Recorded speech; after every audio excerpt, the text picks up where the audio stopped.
All right, folks. So I just put together a real quick kind of helpful PowerPoint with some problems, and I'm going to talk through these. These are practice stoichiometry problems. They are not the ones that are in your assignment for today, but I think that watching me walk through this process and do it in the same type of format that you're working with in your assignment will be helpful to you. Okay? So hopefully this helps. So I edited the steps a little bit because the feedback from you guys was that talking about conversion factors is not helpful with this. So our steps for stoichiometry, and we follow these every time we do stoichiometry. First, we have to balance our equation. Then on the upper left side, we're going to write our given value and our unit. In the bottom right, we're going to write our given value, our given unit without a value yet, okay? And that's so that we can cancel our units out. In the top right, we're going to write what we want to get to as far as a unit goes. We don't know the numbers there yet, that's okay. We're just going to write the unit that we're trying to get to. And then we're going to add values to those two things. So our values on the right-hand side are going to be those coefficients from your balanced equation, okay? And then we just do our math. We multiply across the top and we divide by what's on the bottom. So let's follow these steps to figure out a stoichiometry problem. So I'm going to be switching back and forth between these stoichiometry steps and our problem slide. So our first step is to balance the equation. So here's our equation. And our question, just so we can be aware of what it is how many moles of H2O can be produced using 10 moles of H2? Okay, so our first step is to make sure that it's balanced. Right now, we've got 2 moles of hydrogen on our left-hand side because we've got that H2, and we've got 2 moles on our right-hand side because we've got H2 on the right-hand side too. So our hydrogen is okay so far. As far as oxygen goes, we've got 2 moles on the left-hand side, but we only have 1 on the right-hand side because we've only got 1 oxygen in our H2O. So in order to balance that, we need to add a 2 over here, and that's our coefficient. That tells us that we're now going to be making 2 moles of H2O of water, okay?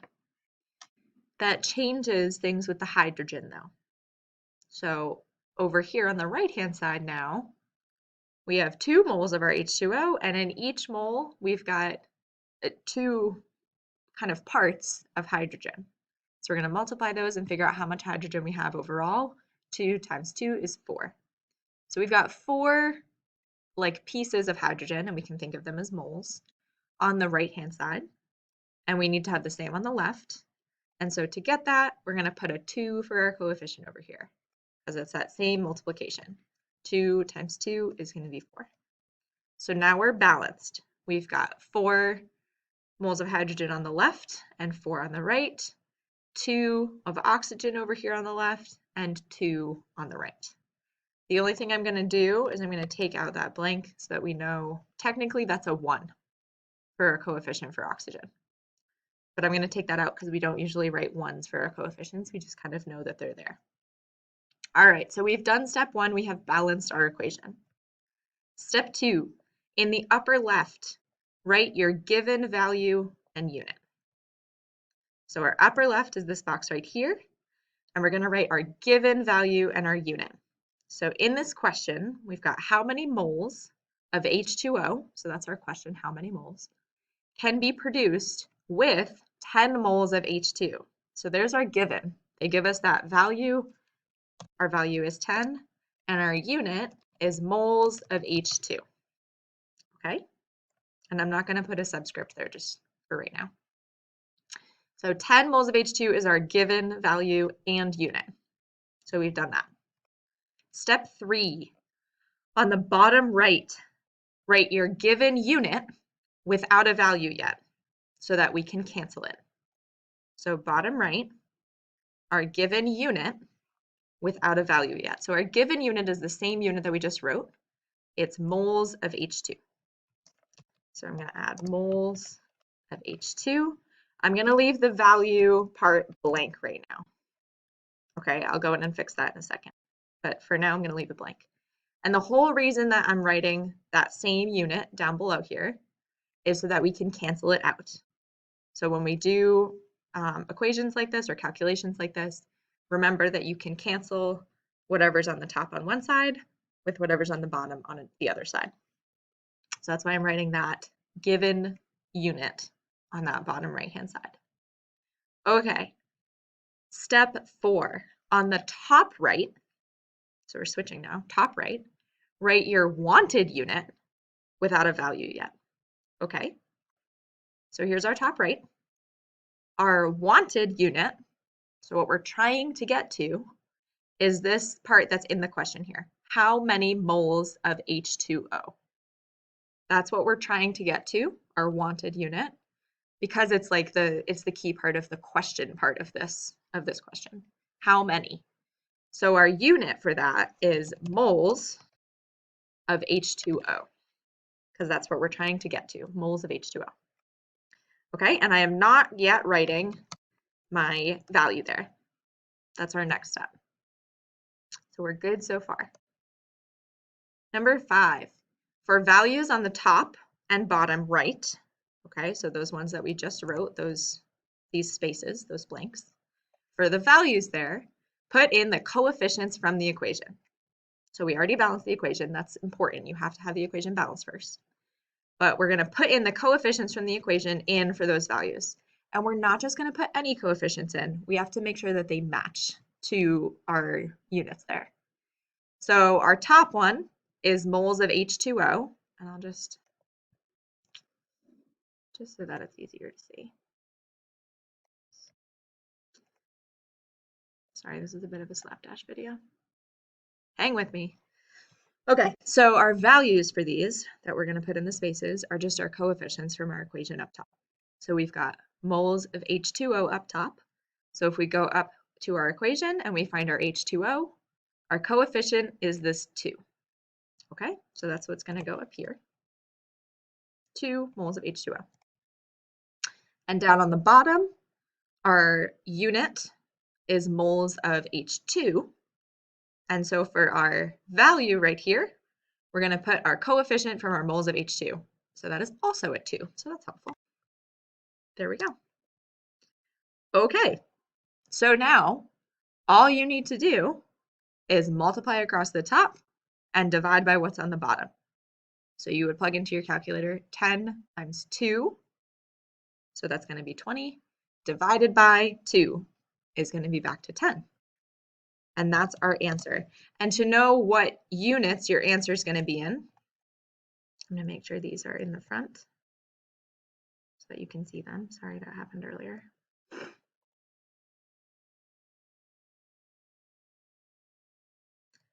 To know what units we're going to have for our answer, remember that we can cross cancel these 2 units, the one that we are given units, basically. The given units up there and the given units down here. So our units are going to be the only ones that we are left with, and the ones that we are trying to get to, moles of H2O. Okay, let's walk through one more example. This is getting kind of long. All right, how many moles of H2 are needed to produce 13.4 moles of HCl? Okay, so first we need to balance this. So we've got 2 chlorines on the left and only 1 on the right. So in order to make it so that there's 2 on the right, so that it's balanced, we need to put a 2 in to balance that equation on the right-hand side. As far as hydrogens go, we've got 2 hydrogens over on the left, hydrogen gas, and now we've got 2 on the right. So we're balanced with hydrogens, we're balanced with chlorines. So both of these coefficients would be 1, but we don't write 1s in. So we have a balanced equation now. Cl2 plus H2 gives us 2 HCl. Okay, so we've balanced our equation. That was step 1. Step 2, in the upper left, you're going to write your given value and unit. So I'll repeat our question. How many moles of H2 are needed to produce 13.4 moles of HCl. So think for a minute about what we're given. And hopefully your answer is that you should put this in this upper left-hand corner. Okay, so our given is 13.4 moles of HCl. That's the value and the unit that we're given. Okay, step 3 is on the bottom right. Write your given unit without a value. So here's our unit, mole of HCl. And we don't want to put a value with it yet because we will get to that point. So I'll just do that. Beautiful. Step 4, on the top right, write the unit that you want without a value yet. So our unit that we're trying to get to. So take a look at this question again, and what unit do you think I should write up at the top? Okay, hopefully you said moles of H2, because the question is asking us how many moles of H2. So how many, that's our big question. That's what we're trying to get to. Okay, so now step 5, for the values, these blanks that I left here on the top and the bottom right, we're going to go back up to our equation and use coefficients. Okay, so moles of H2, look up at your equation. Our H2 has no value in front of it, which means 1. So I'll put a 1 there. And moles of HCl, our equation, our coefficient, has a 2 in front of it. So I'm going to put a 2 in front of my moles of HCl. And then all I need to do, so I'm getting my calculator ready, because I, for some reason, can't do this mental math in my head.